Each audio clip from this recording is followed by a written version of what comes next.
ಶ್ರೀ ಗುರು ಬಸವಲಿಂಗಾಯ ನಮಃ. ವಿಶ್ವಗುರು ಕ್ರಾಂತಿಯೋಗಿ 12ನೇ ಶತಮಾನದಲ್ಲಿ ಬಿಜ್ಜಳ ರಾಜರ ಪ್ರಧಾನಮಂತ್ರಿಯಾಗಿದ್ದುಕೊಂಡು ಅಂದಿನ ದಿವಸಿನ ಒಂದು ಕೆಟ್ಟ ಪರಿಸ್ಥಿತಿಯನ್ನು ಕಂಡು ಅಣ್ಣ ಬಸವಣ್ಣನವರು ಅನುಭವ ಮಂಟಪ ಸ್ಥಾಪನೆ ಮಾಡಿದರು. ಸರ್ವ ಸಮಾನತೆಗಾಗಿ, ಸಕಲ ಜೀವಾತ್ಮರ ಲೇಷಿಗಾಗಿ, ಸರ್ವರಿಗೂ ಒಬ್ಬನೇ ಒಬ್ಬ ದೇವರು, ಆ ದೇವ ಎಲ್ಲರ ಒಳಗೆ ಇದ್ದಾನೆ. ಅಂತಹ ಇಡೀ ಜಗತ್ತಿನ ಮಾನವರೆಲ್ಲರಿಗೂ ಒಂದೇ ಒಂದು ದೇವಾಲಯ, ಕಂಬವಿಲ್ಲದ ದೇವಾಲಯ, ಮೂರ್ತಿವಿಲ್ಲದ ದೇವಾಲಯ, ಗುಡಿವಿಲ್ಲದ ದೇವಾಲಯ, ಜಾತ್ರೆ ಇಲ್ಲದ ದೇವಾಲಯ. ಅಂತಹ ಒಂದು ಅನುಭವ ಮಂಟಪದ ಮೂಲಕ ಲಿಂಗ ಆಯತ ಧರ್ಮ ಸ್ಥಾಪನೆ ಮಾಡಿದರು ಅಣ್ಣ ಬಸವಣ್ಣನವರು. ಇವತ್ತ ನಾವು ವಚನಗಳಲ್ಲಿ ಎಲ್ಲವನ್ನ ನಮಗೆ ಸಾಕ್ಷಿ ಸಿಗುತ್ತವೆ. ಈಗ ಹಿರಿಯ ಶರಣರಾದ ಜೇಡರ ದಾಶಿಮಯ್ಯರವರ ಒಂದು ವಚನ. ಅವರ ಕಾಯಕವೇನಪ್ಪ ಅಂದರೆ ಬಟ್ಟೆ ತಯಾರು ಮಾಡ್ತಕ್ಕಂಥದ್ದು. ಅರಿವು ಅರಿಯಲೆಂದು ಕುರುಹು ಕೈಯಲ್ಲಿ ಕೊಟ್ಟರೆ,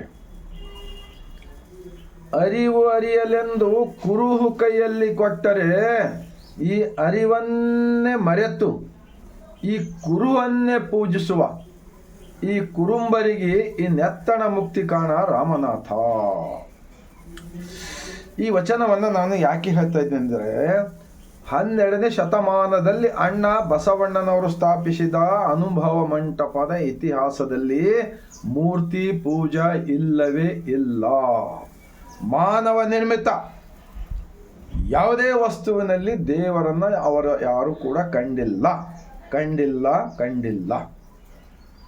ಅವರು ಜೀವಗಳ ಜೊತೆ ಪ್ರೇಮವನ್ನ ಮಾಡಿದರು, ಪ್ರೀತಿಯನ್ನ ಮಾಡಿದರು, ಜೀವಗಳಲ್ಲಿ ದೇವರನ್ನ ಕಂಡವರು.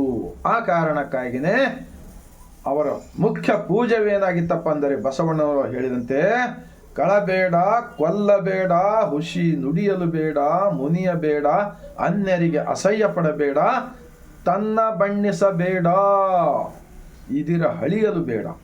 ಇದೇ ಅಂತರಂಗ ಶುದ್ಧಿ, ಇದೇ ಬಹಿರಂಗ ಶುದ್ಧಿ, ಇದೇ ನಮ್ಮ ಕೂಡಲ ಸಂಗಮ ದೇವನನ್ನ ಒಲಿಸಿಕೊಳ್ಳುವ ಪರಿಯಾಗಿತ್ತು.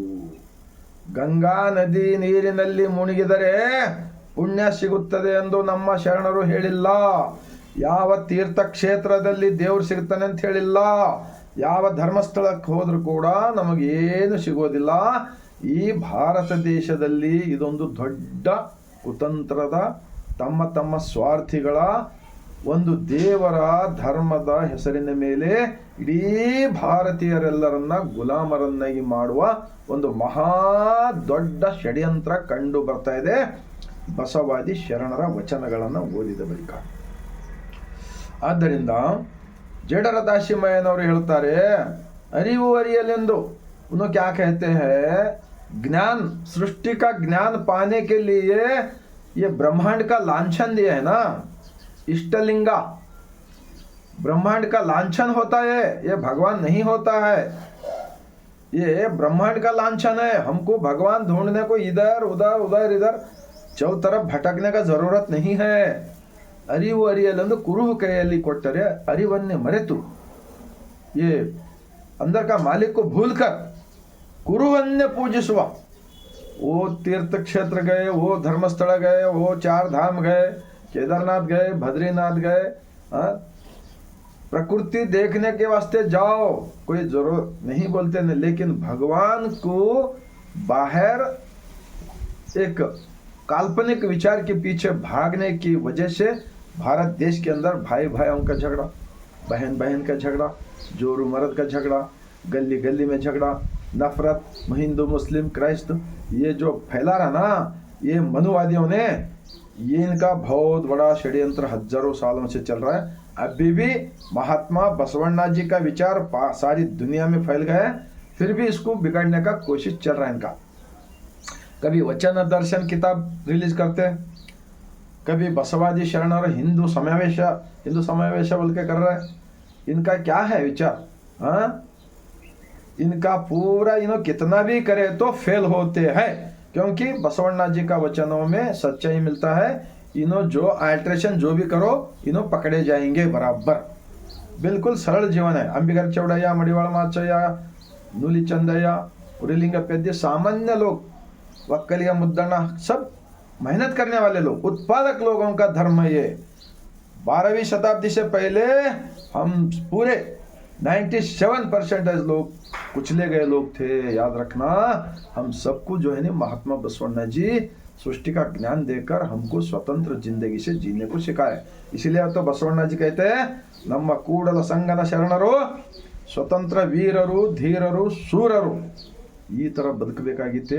ಆದ್ದರಿಂದ ನಾನು ಒಂದೇ ಒಂದು ವಿನಂತಿ ಮಾಡಿಕೊಳ್ತೇನೆ, ಈ ಜೇಡರ ದಾಸಿಮಯ್ಯನವರ ವಚನ ಏನಿದೆಯಪ್ಪ ಅಂದರೆ, ಈ ಕುರುಗಳನ್ನು ಯಾವುದೇ ನಮ್ಮ ಮನೆಗಳಲ್ಲಿ ಬಸವಣ್ಣನವರ, ಅಕ್ಕ ಮಹಾದೇವಿಯವರ, ಅಲ್ಲಮಪ್ರಭುರವರ ಭಾವಚಿತ್ರಗಳನ್ನು ಇಟ್ಟುಕೊಳ್ಳಬಹುದು. ಆದರೆ ಅವರಲ್ಲೇ ದೇವರನ್ನ ನಾವು ಕಾಣ್ತೀವಿ, ನಮ್ಮ ಒಳಗಿನ ದೇವರನ್ನ ಮರೆತು ಬಿಡ್ತೀವಿ ಅಂದರೆ ಇದು ಬಸವಾದಿ ಶರಣರ ತತ್ವಕ್ಕೆ ದ್ರೋಹ ಬಗೆದಂತೆ ಆಗುತ್ತದೆ ಎಂದು ನಾನು ಗ್ಯಾರಂಟಿಯೊಂದಿಗೆ ಹೇಳ್ತಿದ್ದೇನೆ. ಇವತ್ತೆಲ್ಲ ದಿಲ್ಲಿ ಹಿಡ್ಕೊಂಡು ಗಲ್ಲಿತನ ಇರ್ತಕ್ಕಂಥ ಎಲ್ಲ ರಾಜನಾಯಕರು, ಧರ್ಮದ ಬೋಧನೆ ಮಾಡ್ತಕ್ಕಂಥ ಎಲ್ಲ ಅವರೆಲ್ಲರಲ್ಲಿ ನಾನು ಕಳಕಳಿ ವಿನಂತಿ ಮಾಡಿಕೊಳ್ತೇನೆ.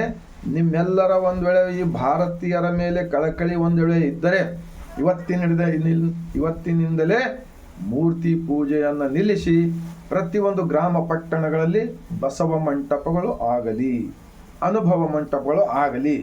ನಾನು ವಚನಗಳ ಆಧಾರದ ಮೇಲೆ ಮಾತನಾಡ್ತಾ ಇದ್ದೀನಿ. ಯಾಕೆಂದರೆ ಇನ್ನೊಂದು ವಚನವಿದೆ ನೋಡಿ, ಬಸವಣ್ಣನವರ ವಚನ. ಅರಗುತ್ತಿಂದು ಕರಗುವ ದೈವಗಳು ಎಂತು ಸರಿಯೆಂಬೆನಯ್ಯ, ಉರಿಯ ಕಂಡರೆ ಮುರುಟುವ ದೈವಗಳು ಎಂತು ಸರಿಯೆಂಬೆನಯ್ಯ, ಅವಸರ ಬಂದರೆ ಮಾರುವ ದೈವಗಳು ಎಂತು ಸರಿಯೆಂಬೆನಯ್ಯ, ಅಂಜಿಕೆ ಆದರೆ ಹೂಳುವ ದೈವಗಳು ಎಂತು ಸರಿಯೆಂಬೆನಯ್ಯ, ಸಹಜ ಭಾವ ನಿಜ ಐಕ್ಯ ನಮ್ಮ ಕೂಡಲ ಸಂಗಮ ದೇವ ಒಬ್ಬನೇ ದೇವ ಕಾಣಿರಣ್ಣ, ಒಬ್ಬನೇ ದೇವ ಕಾಣಿರಣ್ಣ.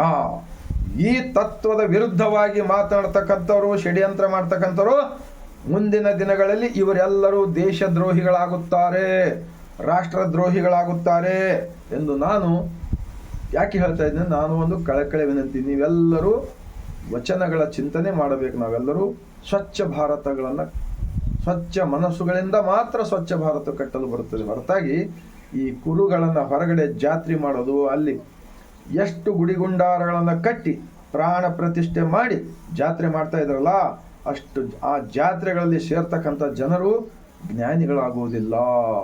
ಅವರೆಲ್ಲರೂ ಗುಲಾಮರಾಗುತ್ತಾರೆ. ಆ ಗುಲಾಮಗಿರಿ, ಈ ಸ್ವತಂತ್ರ ಭಾರತ ದೇಶದಲ್ಲಿ ಈ ಗುಲಾಮಗಿರಿ ಮಾಡುವುದು ಬೇಡಪ್ಪ, ಬೇಡ ಎಂದೆಲ್ಲ ಇದನ್ನು ಯಾರು ಮಾಡ್ತಾ ಇದ್ದಾರಲ್ಲ ಅವರೆಲ್ಲರಲ್ಲಿ ನಾನು ಒಂದು ಕಳಕಳಿ ವಿನಂತಿ. ಈಗ ಎಷ್ಟು ಮಠ ಮಾನ್ಯಗಳಿದ್ದೀರಲ್ಲ, ನೀವೆಲ್ಲರೂ ಬಸವ ಮಂಟಪ ಮಾಡಿಕೊಳ್ಳಿರಿ. ಅವುಗಳೆಲ್ಲವೂ ಕೂಡ ಅನುಭವ ಮಂಟಪ ಆಗಬೇಕು. ಜನರಿಗೆ ನಿಮ್ಮಂತೆ ಎಲ್ಲರ ಜ್ಞಾನ ಕೊಡಬೇಕು. ನಾನೊಬ್ಬನೇ ಜ್ಞಾನಿ, ನೀವೆಲ್ಲರೂ ಶಿಷ್ಯರು, ನಾ ಗುರು ಇದ್ದೀನಿ, ಇವೆಲ್ಲ ಬಿಟ್ಟು ಬಿಡ್ಬೇಕಂಥೇಳಿ ಈ ಮುಂಜಾನೆಯ ಕಳಕಳಿಯೊಂದಿಗೆ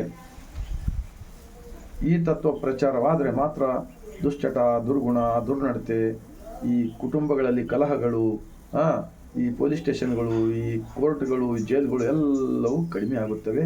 ಕಡಿಮೆ ಆಗಿ ಎಲ್ಲರಲ್ಲಿ ಪ್ರೀತಿ ಹುಟ್ಟಿಕೊಳ್ತಾ ಅಂತೇಳಿ ಈ ಗಟ್ಟಿತನದ ಮನಸ್ಸಿನಿಂದ ನಾನು ಬಸವ ಕಲ್ಯಾಣದಿಂದ ಈ ವಿಡಿಯೋ ಮಾಡಿದ್ದೀನಿ.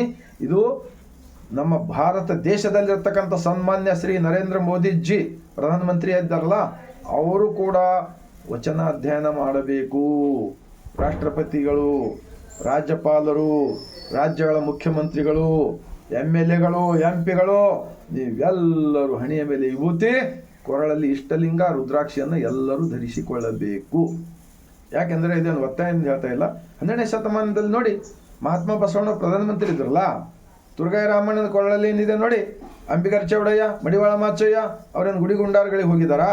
ಅವ್ರ ಹೆಣಿ ಮೇಲೆ ವಿಭೂತಿ, ಕೊರಳಲ್ಲಿ ಇಷ್ಟಲಿಂಗ, ರುದ್ರಾಕ್ಷಿದು. ದನ ಕಾಯ್ತಕ್ಕಂಥ ತುರ್ಗಾಯ ರಾಮಣ್ಣನ ಎದೆ ಮೇಲೆ ಇಷ್ಟಲಿಂಗ, ರುದ್ರಾಕ್ಷಿ, ವಿಭೂತಿ ಇದೆನಾ? ಮತ್ತು ನಾವೆಲ್ಲ ಯಾಕೆ?